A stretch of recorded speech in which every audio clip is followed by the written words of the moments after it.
Hello and welcome everyone. आपका इस BSc ज्ञान सागर में भरपूर स्वागत है। तो हम लोग पढ़ रहे थे बीएससी फर्स्ट सेमेस्टर में जूलॉजी का यूनिट 5, जिसमें कि हम मेंडल के फर्स्ट नियम पर चर्चा कर चुके हैं। तो आज इस वीडियो में हम देखेंगे मेंडल के सेकेंड लॉ के बारे में, जो कि है लॉ ऑफ सेग्रीगेशन। मेंडल का सेकेंड लॉ है लॉ ऑफ सेग्रीगेशन, जिसे हम पृथक्करण का नियम भी कहते हैं हिंदी में। तो आज इस वीडियो के लास्ट तक बने रहिए, क्योंकि ये वीडियो आप लोगों के लिए हेल्पफुल हो सकता है। और लॉ ऑफ सेग्रीगेशन को इस वीडियो में बहुत ही आसान एंड सरल शब्दों में समझाया गया है, तो इस वीडियो के लास्ट तक बने रहिए। तो आज हम देखते हैं लॉ ऑफ सेग्रीगेशन, जो कि मेंडल का सेकेंड लॉ है। Law of segregation. Mendel's above mentioned conclusion was presented by Karl Lorenz in 1901 as Mendel's first law। यहाँ पृथक्करण के नियम बताया गया है। लॉ ऑफ सेग्रीगेशन में बताया गया है कि मेंडल के उपयुक्त निष्कर्ष को जो मेंडल का उपयुक्त निष्कर्ष था उसको सन 1901 ईस्वी में कार्ल कॉरेंस नामक साइंटिस्ट थे, उन्होंने मेंडल के प्रथम नियम के रूप में प्रस्तुत किया। जो लॉ ऑफ सेग्रीगेशन है उसको कार्ल कॉरेंस ने मेंडल के फर्स्ट नियम के रूप में प्रस्तुत किया, लेकिन यह मेंडल का सेकेंड लॉ था। लेकिन इन्होंने कार्ल कॉरेंस ने 1901 ईस्वी में मेंडल के प्रथम नियम के रूप में प्रस्तुत किया। जो फर्स्ट नियम था उसको सेकेंड नियम के रूप में प्रस्तुत किए थे कार्ल कॉरेंस नामक साइंटिस्ट ने 1901 ईस्वी में। और जो सेकेंड नियम है उसको फर्स्ट नियम के रूप में यहाँ बताया गया है कि ये प्रस्तुत किए थे कार्ल कॉरेंस नामक साइंटिस्ट ने। यह बताया गया है कि मेंडल के उपयुक्त निष्कर्ष थे उसको सन 1901 ईस्वी में कार्ल कॉरेंस नामक ने मेंडल के फर्स्ट लॉ के रूप में प्रस्तुत किया, लेकिन यह मेंडल का सेकेंड लॉ था। लेकिन इन्होंने इसको फर्स्ट नियम बताया। जब उन्होंने इसमें 1901 ईस्वी में अपने एक्सपेरिमेंट किए तो उन्होंने 1901 ईस्वी में इसको मेंडल का फर्स्ट लॉ कहा था, लेकिन ये मेंडल का सेकेंड लॉ था, law of segregation, which come to be known as the law of segregation, जिसे हम पृथक्करण का नियम कहते हैं, जिसे लॉ ऑफ सेग्रीगेशन कहा गया है। या हिंदी में पृथक्करण का नियम भी कहते हैं, law of segregation. According to this law the factors responsible for variations और contrasting from a genetic trait remain unchanged and pure even when coexisting for a long time, as a result of which all the factors going into the gametes are pure। और यह बताया गया है कि इस नियम के अनुसार एक अनुवांशिक लक्षण की विभिन्नताओं का विपर्यासी रूपों के कारक अधिक समय साथ रहने पर भी अपरिवर्तित अर्थात शुद्ध बने रहते हैं। यह बताया गया है कि इस नियम के अकॉर्डिंग एक अनुवांशिक लक्षण की विभिन्नताओं या विपर्यासी रूपों के कारक अधिक समय पर, विपर्यासी लक्षण जो होते हैं, जो कारक होते हैं, वह अधिक समय तक साथ रहने पर भी इसमें परिवर्तन नहीं होता और इसमें शुद्धता बनी रहती है, इसमें प्योरिटी बनी रहती है।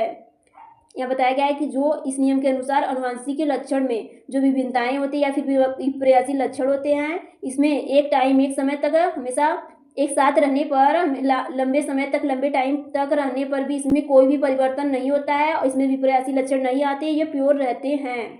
For this reason this law is also called the law of purity of gametes और law of splitting of hybrids. और यहाँ बताया गया है कि इस कारण इस नियम को युग्मकों की शुद्धता का नियम या संकरों के विलगन का नियम भी कहा जाता है, इसीलिए इसे शुद्धता का नियम कहते हैं। मेंडल के सेकेंड लॉ ऑफ सेग्रीगेशन को शुद्धता का नियम भी कहते हैं, क्योंकि यह विपर्यासी लक्षण के साथ रहने पर भी अपनी शुद्धता को नहीं गंवाता है, यह शुद्ध ही रहता है, इसमें कोई परिवर्तन नहीं होता है, इसमें अशुद्धता नहीं आती है, शुद्ध रहता है, इसलिए इसे शुद्धता का नियम भी कहा गया है और इसे law of splitting of hybrid भी कहा गया है, विलगन का नियम भी कहा गया है। अब हम आगे देखेंगे। The law of separation apply to all organism. यहाँ बताया गया है कि पृथक्करण का नियम सभी जीवों के लिए लागू होता है। जो लॉ ऑफ सेग्रीगेशन होता है वह सभी जीवों के लिए लागू होता है, उन सभी जंतुओं पर लागू होता है law of segregation. To study these separation in the animals, Thomas Hunt Morgan, father of modern genetics, conducted experiment on fruit fly example Drosophila.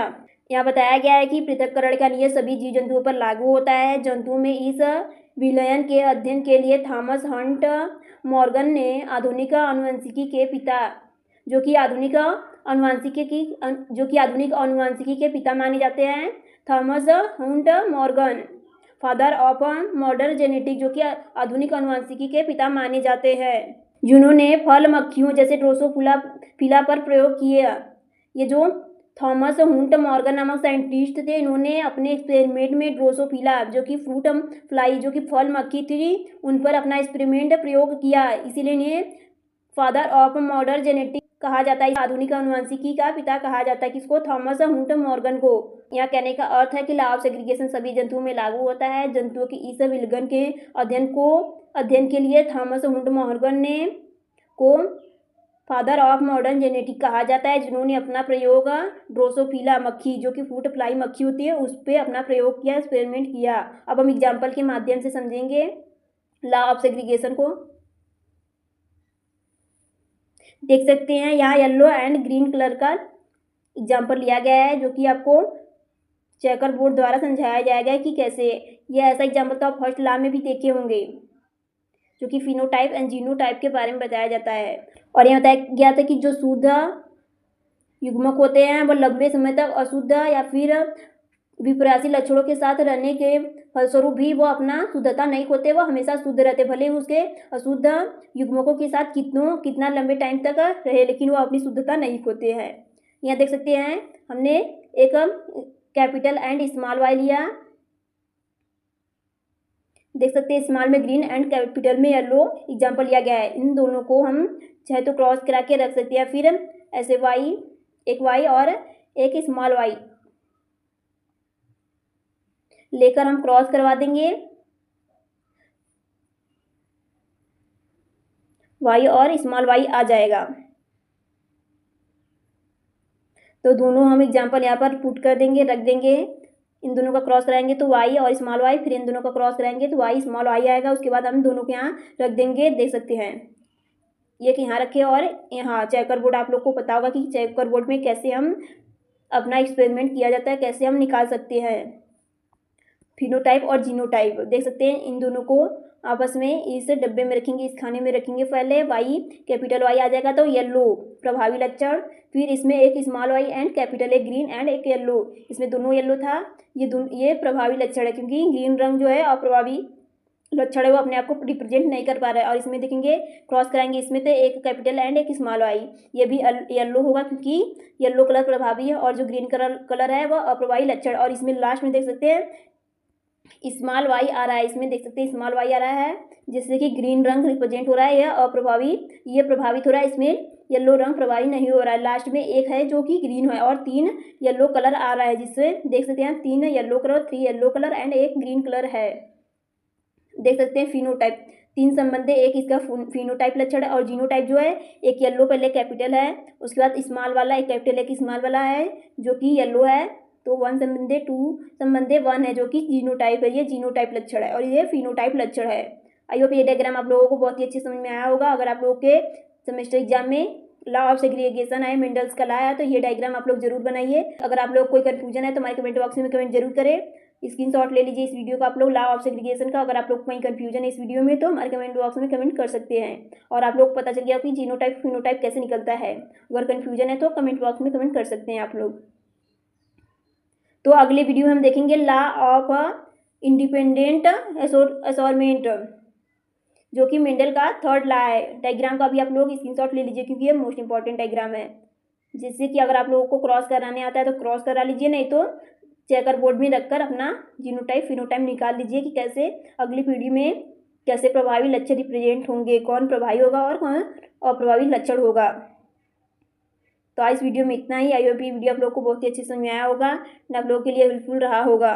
और इसमें मेन पॉइंट बताया गया था कि इस नियम के अनुसार एक आनुवंशिक लक्षण जो कि विभिन्न विपरासी रूपों के कारकों के साथ रहने के बावजूद भी या लंबे समय तक विपरासी लक्षणों के साथ रहने के बावजूद भी अपनी शुद्धता युग्मकों की शुद्धता नहीं खोता है। यह शुद्धता अपना बनाए रखता है और किसी भी अशुद्धता में परिवर्तित नहीं होता, इसीलिए इसे शुद्धता का नियम भी कहा जाता है। आपसे पूछा जा सकता है कि शुद्धता का नियम किसे कहते हैं। तो आज इस वीडियो में इतना ही। आई होप ये वीडियो आप लोगों के लिए हेल्पफुल रहा होगा एंड बहुत ही अच्छे समझ में आया होगा। अगली वीडियो आप लोग को जल्दी प्रोवाइड की जाएगी। Thanks everyone for listening me.